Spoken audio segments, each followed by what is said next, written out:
പിതാവിൻ്റെയും പുത്രൻ്റെയും പരിശുദ്ധാത്മാവിൻ്റെയും നാമത്തിൽ ആമേൻ. എല്ലാവരെയും കർത്താവ് അനുഗ്രഹിക്കട്ടെ. നമ്മൾ വീണ്ടും ഒരുമിച്ച് കൂടി. ഇന്ന് ഡിസംബർ 17 ചൊവ്വാഴ്ചയാണ്. നമുക്ക് പ്രത്യക്ഷ പ്രാർത്ഥനയിലേക്ക് വരാം. അമ്മേ പരിശുദ്ധമ്മേ, അമ്മേ പരിശുദ്ധമ്മേ, ദേവമാതാവേ, ദൈവമാതാവേ, അന്ന് അങ്ങ് കൃപാസനത്തിൽ പ്രത്യക്ഷപ്പെട്ട് വരാൻ പോകുന്ന മഹാദുരന്തത്തിൽ നിന്ന് രക്ഷപ്പെടാനും എല്ലാവർക്കും വേണ്ടി പ്രാർത്ഥിക്കുവാനും ആവശ്യപ്പെട്ടിട്ട് 20 വർഷം തികയുന്ന ഈ വേളയിൽ കൃപാസനത്തിലൂടെ ഞങ്ങൾക്കും ഈ ദേശത്തിനും അങ്ങ് മധ്യസ്ഥം തേടി തന്ന എല്ലാ അനുഗ്രഹങ്ങൾക്കും കൃപകൾക്കും ഞങ്ങൾ ഹൃദയം നിറഞ്ഞ നന്ദി പറയുന്നു. അമ്മേ പരിശുദ്ധമ്മേ, ജപമാല മാതാവേ, സകല കൃപാസനം പ്രാർത്ഥനയോടും ചേർത്ത് ഞങ്ങളിപ്പോൾ പ്രാർത്ഥിക്കുന്ന ഈ കുടുംബത്തിന്റെ പ്രത്യേക നിയോഗം പരമക്കളെ.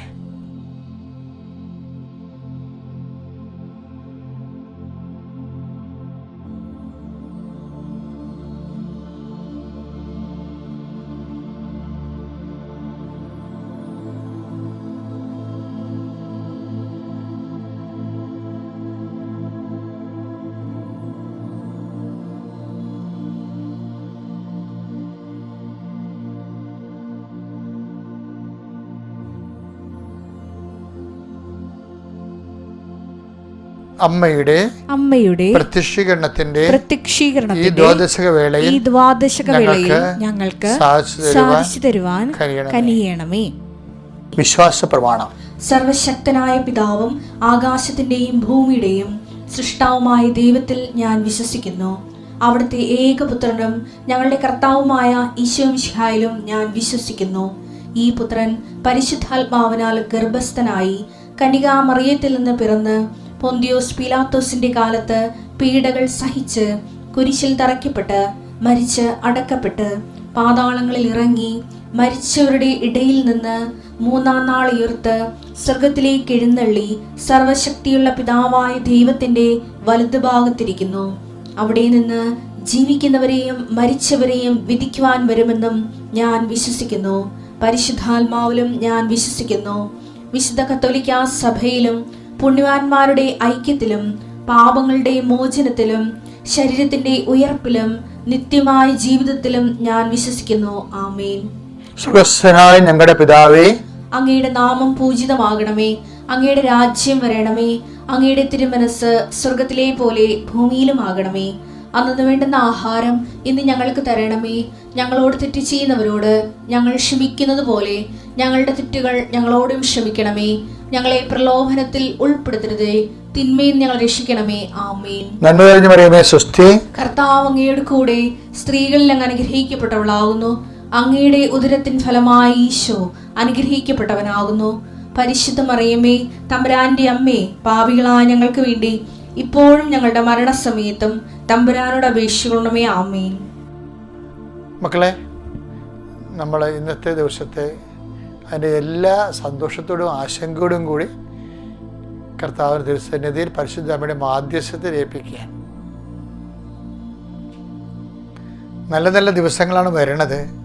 അത് സന്തോഷമാണ്, അത് സംബന്ധിച്ച ആശങ്കയുമാണ്. ചിലർ ആശങ്കപ്പെടുന്നത് പിന്നെ അതിൻ്റെ പേരിൽ വെള്ളം അടിച്ച് ബഹളം ഉണ്ടാക്കുക, വീട്ടിൽ ബന്ധുക്കൾ വന്ന് പിരിഞ്ഞു പോകുമ്പോൾ വഴക്കാട്ട് തീരുക. ചിലർ ആശങ്കപ്പെടുന്നത് അത് പാവത്തങ്ങൾക്ക് ക്രിസ്മസ് കൂടാൻ അത്രയും കാശില്ലല്ലോ എന്ന് ചിന്തിക്കുന്നവരുണ്ട്. എല്ലാവരെയും ഉൾക്കൊണ്ടുകൊണ്ടാണ് ഈ പ്രാർത്ഥന മാതാവിനെ ഏൽപ്പിക്കുന്നത്. അമ്മേ പരിശുദ്ധമ്മേ, ദേവമാതാവേ, ക്രിസ്മസ് പോലും ഇല്ലാത്തവരുണ്ട്. വീട്ടിലുള്ള രോഗികളായിട്ടുള്ളവരുണ്ട്. ഈ അടുത്ത കാലത്ത് മരണം നട വീടുകളുണ്ട്, അവർക്ക് ക്രിസ്മസ് ഇല്ല. നക്ഷത്രം തൂക്കിയാൽ അപ്പം അവർക്ക് കണ്ണ് നിറയും. അങ്ങനെയുള്ള എല്ലാ വീടുകളെയും ഞങ്ങളിപ്പോൾ ഓർക്കണം. ഈശോയെ, ക്രിസ്മസ് എല്ലാ തരത്തിലും ഉണ്ട്, ദുഃഖത്തിൻ്റെ ക്രിസ്മസും ഉണ്ട്. പക്ഷെ അത് നമ്മൾ ഈശോയുടെ നാമത്തിലെടുക്കുമ്പോൾ അത് സന്തോഷത്തിൻ്റെ കൃപയുടെ ക്രിസ്മസുമായിട്ട് മാറും. സന്തോഷത്തിൻ്റെ ക്രിസ്മസ് ഉണ്ട്, അത് നമ്മൾ എടുക്കുമ്പോൾ അനുഗ്രഹത്തിൻ്റെ ക്രിസ്മസായിട്ട് മാറും. രണ്ടായാലും നമുക്ക് നല്ലതാണ്. കാര്യം നമ്മൾക്ക് ക്രിസ്മസ് തന്നത് ഈശോ. അമ്മ ഒത്തിരിയേറെ വിഷമിച്ചിട്ടുണ്ട്. ഞാനിതൊരു പ്രസംഗം പോലെ പറയുകയല്ല, മറിച്ച് ഇങ്ങനെയുള്ള വ്യത്യസ്ത വികാരങ്ങളെ കർത്താവിൻ്റെ തിരുസന്നിധി സന്തോഷത്തോടെ ഏൽപ്പിക്കാൻ വേണ്ടി നിങ്ങളെ ഉപദേശിക്കുകയാണ്. കർത്താവ് നിൻ്റെ വിശുദ്ധ പൗരോഹിത്യത്തെ മഹത്വപ്പെടുത്തണമേ. കർത്താവെ സഭയിലുള്ള സാന്നിധ്യം പ്രകടമാക്കണമേ. കർത്താവെ ഞാൻ ഈ പ്രാർത്ഥന ഈശോയുടെ നാമത്തിൽ ചെയ്യുമ്പോൾ ആ പ്രാർത്ഥന പങ്കെടുത്തുകൊണ്ട് ലോകത്തിൻ്റെ വ്യത്യസ്തങ്ങളായ ഭാഗങ്ങളിലിരിക്കുന്നവർ ശിരസ് നമിച്ച് കൈകൾ കുപ്പി അങ്ങയുടെ തിരുസന്നിധി അനുഗ്രഹം പ്രാപിക്കാൻ വേണ്ടി, ആശ്വാസം പ്രാപിക്കാൻ വേണ്ടി നിൽക്കുന്നവർ, രോഗികൾ കർത്താവെ പ്രത്യേകിച്ച് ഇപ്പോഴും തിരുമുറിവാർന്ന് വരുതുകരം അവർ ശിരസ് വെക്കണമേ. രോഗം വന്നാൽ കർത്താവ് നമ്മൾക്ക് നമ്മുടെ ബന്ധുക്കളകന്ന് അടുപ്പമുള്ളവർ ചിലപ്പോൾ അകന്നു പോകും. ഒരടുപ്പവും ഇല്ലാത്തവർ അതിൻ്റെ പേര് നമ്മുടെ അടുത്ത് വരികയും നമുക്ക് അവസാനം ബാധ്യതയായി മാറുകയും ചെയ്യും. ചിലപ്പോൾ രോഗം വരുമ്പോൾ പണം നഷ്ടപ്പെടും. നമ്മൾ സഹായിച്ചു പോയി നമ്മളെ സഹായിക്കാതെ വരുമ്പോൾ നമുക്ക് നിരാശയും വെറുപ്പും ഉണ്ടാകും. അങ്ങനെ എല്ലാ കാലാവസ്ഥകളിലൂടെയും ജനങ്ങൾ പോയിക്കൊണ്ടിരിക്കണം. ഈശോയെ, എല്ലാവരെയും സന്ധിക്കാതെ നീ മാത്രമേ ഉള്ളൂ. മാനുഷികമായി ഒന്നും കാണാതെ എല്ലാം കർത്താവിനെ മുൻനിർത്തി കാണുവാനും നമുക്ക് പരിഹരിക്കാൻ പറ്റാത്ത അവസ്ഥകളെല്ലാം കർത്താവിനെ ഏൽപ്പിച്ചു കൊടുത്താൽ നാമത്തെ സ്വീകരിക്കാനും, കുരിശായാലും മുക്കിലിടമായാലും ഈശോയുടെ നാമം സ്വീകരിക്കാനും, അത് കർത്താവിൻ്റെ തിരുവുത്ഥാനത്തിൻ്റെ മഹിമ പ്രാപിച്ച പോലെ നിത്യതയിലും മഹിമ പ്രാപിക്കാൻ ഉപകരണമാക്കാൻ ഇടയാക്കണമേ. കർത്താവ് രോഗികളെ സംബന്ധിച്ച് പ്രാർത്ഥിക്കുന്നു, കുഞ്ഞുങ്ങളെ സംബന്ധിച്ച് പ്രാർത്ഥിച്ചേ, കുഞ്ഞുങ്ങളില്ലാത്തവരെ സംബന്ധിച്ച് പ്രാർത്ഥിക്കുന്നു, ജീവിത മാർഗമില്ലാത്തവരെ സംബന്ധിച്ച് പ്രാർത്ഥിക്കുന്നു. കർത്താവ് കടക്കാർ വന്ന് ഭീഷണിപ്പെടുത്തുകയും അവർ പലതരത്തിൽ നമ്മുടെ സമാധാനം നഷ്ടപ്പെടുത്തുകയും ചെയ്യുന്നവരുണ്ട്. കടക്കാരെ കൊണ്ട് മൊബൈലിൻ്റെ ശല്യം കാരണം മൊബൈലിൻ്റെ നമ്പർ മാറിയവരുണ്ട്. അവർ വീട്ടിൽ വന്ന് ഇരിക്കുന്നവരൊക്കെ ഉണ്ട്. പലതരത്തിലാണ്. ക്രിസ്മസുമായിട്ട് പലതരത്തിലുള്ള ബാധ്യതകളും എങ്ങനെ ചെയ്യും, അതുകൊണ്ട് വീട്ടിൽ തന്നെ ഇറങ്ങിപ്പോണവരുണ്ട്. അങ്ങനെ വ്യത്യസ്ത ക്രിസ്മസ് കാരണം നാട് വിട്ടു പോണവരുണ്ട്. ഈശോയെ, കാര്യം കടക്കാർ വരുമല്ലോ എന്നൊക്കെ വിചാരിച്ചുകൊണ്ട് ഇങ്ങനെ ഇത് വിചിത്രമായി ഇതിൽ നിന്ന് ആര് രക്ഷിക്കും, ദുർഭഗമായ അവസ്ഥയിൽ നിന്ന് ആര് രക്ഷിക്കുമെന്ന് ചോദിക്കുമ്പോൾ കർത്താവെ റോമാലേഖനത്തിൽ 7:24 പറയണത് പരനേശ് മഹേശൻ മാത്രമെന്ന്. കർത്താവ് നീ മാത്രമേ ഉള്ളൂ. അതുകൊണ്ട് ഞങ്ങളിപ്പോഴും ഈ പ്രഭാതത്തിൽ ഈ മക്കളെ എല്ലാം അങ്ങേ ഏൽപ്പിച്ച് പ്രാർത്ഥിക്കുകയാണ്. ഇന്ന് യാത്ര ചെയ്യുന്ന ദിവസം പ്രാർത്ഥിക്കുന്നു. ഇന്ന് ആശുപത്രിക്ക് യാത്ര ചെയ്യുന്നവരുണ്ട്, ഓഫീസുകളിലേക്ക് യാത്ര ചെയ്യുന്നവരുണ്ട്, പണം സമ്പാദിക്കുന്ന ബാങ്കിലേക്ക് യാത്ര ചെയ്യുന്നവരുണ്ട്, പണം വായ്പ വാങ്ങിക്കുന്ന ബന്ധുക്കളിലേക്ക് യാത്ര ചെയ്യുന്നവരുണ്ട്, പരിചയക്കാരിലേക്ക് യാത്ര ചെയ്യുന്നവരുണ്ട്. കർത്താവ് എല്ലാവരും സംബന്ധിച്ച് പ്രാർത്ഥിക്കുന്നു. ഹസ്ബൻഡിനെ വൈഫിനെ സംബന്ധിച്ച് പ്രാർത്ഥിക്കുന്നു, മക്കളെ സംബന്ധിച്ച് പ്രാർത്ഥിക്കുന്നു. 4 മക്കളും ക്രിസ്മസായിട്ട് 4 സ്ഥലത്തും 4 മാതാപിതാക്കന്മാർ മക്കളും 4 ഇടങ്ങളിലായിരിക്കുകയും കുടുംബത്തിൻ്റെ ആ ഒരു ഉപ്പിൻ്റെ ഉറകെട്ട പോയ പോലെ മോരിൻ്റെ പശു ചത്ത് മോരിലെ പുളിയും പോയെന്ന് പറഞ്ഞ പോലെ കുടുംബവും പോയി, 4 വഴിക്കായി. കുടുംബത്തിൻ്റെ ആ പഴയകാല അനുഭവങ്ങളും പോയതുപോലെ മനസ്സുകൊണ്ട് നിശബ്ദമായ ദുഃഖം അനുഭവിക്കുന്നവരെ ഞാൻ കാണുന്നുണ്ട്. ഈശോയെ, അവരെ സമർപ്പിച്ച് പ്രാർത്ഥിക്കുന്നു. ഈശോയെ, കർത്താവ് ഭവനരഹിതരുണ്ട്. ഈശോയെ, കാലത്തൊഴുത്ത് പോലെ തന്നെയുള്ള അവസ്ഥകൾ ജീവിക്കുന്നവരുണ്ട്. അല്ലെങ്കിൽ വീട് ഉണ്ട്, പക്ഷേ അത് പഴയതാണ്, അതൊന്ന് പുതുക്കാൻ പറ്റണില്ല, അത് റിപ്പയർ ചെയ്യാൻ പറ്റണില്ല, അതിനുള്ള സ്കീമില്ല, അതിനുള്ള വരവില്ല, മാർഗമില്ല, അങ്ങനെ വിഷമിക്കുന്നുണ്ട്. ഈശോയെ, ആ കുടുംബത്തിലേക്ക് വന്ന് കയറുമ്പോൾ തന്നെ ശരീരം മുഴുവൻ ഭയവും ഉറക്കമില്ലായ്മയും പ്രഷറും കയറുന്നവരുണ്ട്. ഈശോയെ, വീട്ടിൽ നിന്ന് ഇറങ്ങുമ്പോൾ സമാധാനം, അകത്തേക്ക് വരുമ്പോൾ അസമാധാനം അനുഭവിക്കുന്നവരുണ്ട്.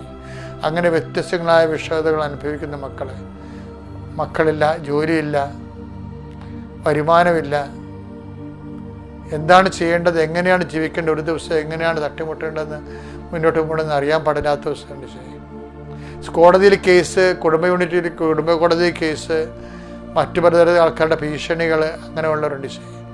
പല കേസുകൾ കാരണം വാഹനത്തിൻ്റെ കേസ്, പോസ്കോ കേസ്, ഇതുപോലുള്ള ഓരോ കേസുകളും കാരണം ജയിലിലായിട്ടുള്ളവരുണ്ട്. അതിൻ്റെ പേരിൽ ആ കുടുംബം അനുഭവിക്കുന്ന പ്രയാസങ്ങളും നിരാശകളും ഉണ്ട്. മറ്റുള്ളവർ മനുഷ്യരെ അവരെ പുച്ഛത്തോടെ കാണുന്ന അവസ്ഥകളുണ്ട്. എല്ലാം സംബന്ധിച്ച് പ്രാർത്ഥിക്കുന്നു. എല്ലാം മാനസാന്തപ്പെടാനും വിശുദ്ധീകരിക്കാനും വിടുതൽ പ്രാപിക്കുവാനും കർത്താവെ, നിൻ്റെ നാമത്തിൽ അവർ പഴയ ജീവിതം നഷ്ടപ്പെട്ടു പോയവർ തിരിച്ചു പിടിക്കാൻ ആഗ്രഹിക്കുന്ന എല്ലാവരെയും കർത്താവ് ഈ ദിവസം നീ ആശീർവദിക്കണമേ.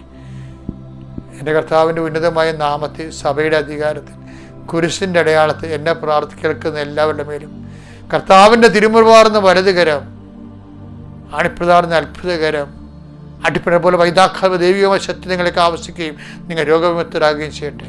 നിങ്ങളുടെ ഹൃദയത്തിൻ്റെ ഭാരം മാറുന്നവരായി മാറട്ടെ. നിത്യം പിതാപുത്രൻ പരിശുദ്ധാത്മാവ് സർവ്വസ്ഥരെ നയിക്കുവാമേ. പ്രിയപ്പെട്ടവർ, ഇന്ന് നമ്മൾ ഈ പ്രാർത്ഥന നമ്മൾ ദൈവം എത്ര വലിയവനാണെങ്കിലും എന്തുമാത്രം പവർഫുള്ളാണെങ്കിലും ദൈവത്തെ പ്രാപിക്കാനുള്ള ഏക വഴി പ്രാർത്ഥന തന്നെയാണ്. അതുകൊണ്ട് യേശുവിൻ്റെ കാലത്ത് പ്രാർത്ഥന പഠിപ്പിച്ചു തരണമെന്നൊക്കെ പറയാൻ കാരണം അതാണ്. ഇടുക്കിയിൽ എന്തുമാത്രം കറണ്ട് ഉൽപ്പാദിപ്പിച്ചാലും നമ്മുടെ വീട്ടിൽ വേണമെങ്കിൽ വയറ് തന്നെ വേണം. അതാണ് പ്രാർത്ഥനയുടെ അവസ്ഥ. അതുകൊണ്ട് ദൈവത്തോട് ഉള്ളതുപോലെ പറയണതാണ് ശരിക്കും പറഞ്ഞ ഉള്ള പ്രാർത്ഥന. മനസ്സിലായില്ലേ? ദൈവത്തോട് ഉള്ളതുപോലെ പറയണതാണ് യഥാർത്ഥത്തിലുള്ള ഉള്ള പ്രാർത്ഥന. നമുക്കൊരു വചനം കേൾക്കാം. ഒരു മനുഷ്യൻ ഉള്ളതുപോലെ അങ്ങോട്ട് പറയും. യോഹന്നാന്റെ സുവിശേഷം 5:7. അവൻ പറഞ്ഞു, കർത്താവേ, വെള്ളമിളകുമ്പോൾ എന്നെ കുളത്തിലേക്കിറക്കാൻ ആരുമില്ല. ഞാൻ എത്തുമ്പോഴേക്കും മറ്റൊരുവൻ വെള്ളത്തിൽ ഇറങ്ങിക്കഴിഞ്ഞിരിക്കും. ഇത് ആര് പറഞ്ഞാണെന്ന് അറിയാമല്ല, നമ്മുടെ തലവാദ രോഗി പറഞ്ഞാണ്. പ്രസിദ്ധനായ ഒരു മനുഷ്യനാണ് സുവിശേഷത്തിന്. പക്ഷെ പുള്ളിയുടെ പ്രാർത്ഥന ഈശോ പെട്ടെന്നാണ് കേൾക്കണത്. എന്താ കാര്യം? നീ കിടക്കയും എടുത്തുകൊണ്ട് എഴുന്നേറ്റ് നടക്കാൻ പറയും. അതിൻ്റെ പ്രധാനപ്പെട്ട കാരണമുണ്ടല്ല, അവൻ്റെ വിശ്വാസം മാത്രമല്ല, അവൻ്റെ അഹങ്കാരം ഇല്ലായ്മയാണ്. എന്ന് വെച്ചാൽ എല്ലാവരും പറയണത് നമുക്ക് ആരോ ഉണ്ടെന്നാണ് പറയണത്. ആരും ഉണ്ടാകത്തില്ലേ, എന്നാൽ എനിക്ക് ആൾക്കാരൊക്കെ ഉണ്ടെന്നേ പറയത്തുള്ളൂ. നമ്മൾ സാധാരണ ആൾക്കാർ ആരും ഉണ്ടാകത്തില്ല. ഒരു പൂച്ചക്കളി ഉണ്ടാകത്തില്ല എന്തെങ്കിലും വന്നു കഴിഞ്ഞാൽ. എന്തായാലും നമ്മൾ പറയും ഞാൻ കുടുംബക്കാരനാണ്, എനിക്ക് ആളുണ്ട്, ഞാൻ പാർട്ടിയിലുള്ളവരുണ്ട്, അവരുണ്ട്, ഇവരുണ്ടെന്നൊക്കെ പറയും. പക്ഷേ സത്യം പറഞ്ഞാൽ നമ്മുടെ തകർച്ചയുടെ ലക്ഷ്യം, സുവിശേഷ ലക്ഷ്യം എന്താണ്? നമുക്ക് ആരുമില്ല നമ്മൾ ബോധ്യപ്പെടുത്തുകയാണ്. എന്ന് വെച്ചാൽ അതിൻ്റെ അർത്ഥം എന്താണ്? ദൈവം ഉണ്ടെന്ന് നമ്മൾ ബോധ്യപ്പെടുത്താൻ ദൈവം ശ്രദ്ധിക്കാനാണ്. പക്ഷെ ഒരു കാര്യമുണ്ട്, നമ്മളിത് ഉള്ളതുപോലെ ദൈവത്തോട് തുറന്ന് പറയണം. അതാണ് വിഷയം. എന്താണ് വെള്ളമിളകും? ഇയാൾ പറഞ്ഞ രണ്ട് കാര്യങ്ങളുണ്ട്. ഒന്ന്, എനിക്ക് ആരുമില്ലെന്ന് തന്നെ ഉള്ള കാര്യമുള്ളത് പറയുന്നുണ്ട്. രണ്ടാമത് എന്താ പറയണത്? നമ്മുടെ പ്രശ്നങ്ങൾ തന്നെ പലരും ഉള്ളത് തന്നെയാണ്. പണമുണ്ട്, സ്വാധീനമുണ്ട്, ആരോഗ്യമുണ്ട്, സ്ഥിര നിക്ഷേപമുണ്ട്, നമ്മുടെ മക്കളൊക്കെ ഇന്ന സ്ഥലത്ത് സ്വാധീനമുണ്ട്. അതാണ് നമ്മുടെ പ്രശ്നം. എന്ന് വെച്ച് കഴിഞ്ഞാൽ അവസാനം വെച്ചാൽ ആർക്കും വരാൻ പറ്റാത്ത ഒരു സ്ഥലത്തേക്ക് നമ്മൾ പോകുന്ന സമയത്ത് ഇവരാർക്കും ഒന്നും ചെയ്യാൻ പറ്റത്തില്ല. അതുകൊണ്ട് ആദ്യമേ കയറി ദൈവമേ ഉള്ളെന്ന് ആദ്യമേ മനസ്സിനെ പഠിപ്പിച്ചാൽ ഓക്കെ ആയിരിക്കും സംഭവം. ഒരു സാക്ഷ്യം കഴിഞ്ഞ ദിവസം അങ്ങനെ കേട്ടിരുന്നു. പിന്നെ മഞ്ജുഷ അമലു എന്ന് പറഞ്ഞൊരു അവൾ 10 കൊല്ലം മക്കളില്ലാത്തപ്പോൾ ഒരു ദിവസം ആരോ പറഞ്ഞ് കേട്ടിട്ട് കൃപാസക്തി വന്നു. അമ്മയെ ഒന്ന് കാണാമെന്ന് വിചാരിച്ചുകൊണ്ട് വന്നു. അപ്പം അമ്മയെ വന്ന് കണ്ടപ്പോൾ ഒക്കെ ഇഷ്ടപ്പെട്ടു. അപ്പം അമ്മയോട് ഇങ്ങനെ പറയും, അമ്മേ ഇത് കഴിഞ്ഞ കൊല്ലം ഡിസംബറിൽ സംഭവിച്ചതാണ്, ഇപ്പോഴാണ് ഒരു സാക്ഷ്യം പറഞ്ഞത് കഴിഞ്ഞ ദിവസം. അമ്മേ ഇത് ഡിസംബർ മാസമാണ്, നല്ല ഹോളി മന്താ, വിശുദ്ധ മാസമാണ്. എന്താ കാര്യം?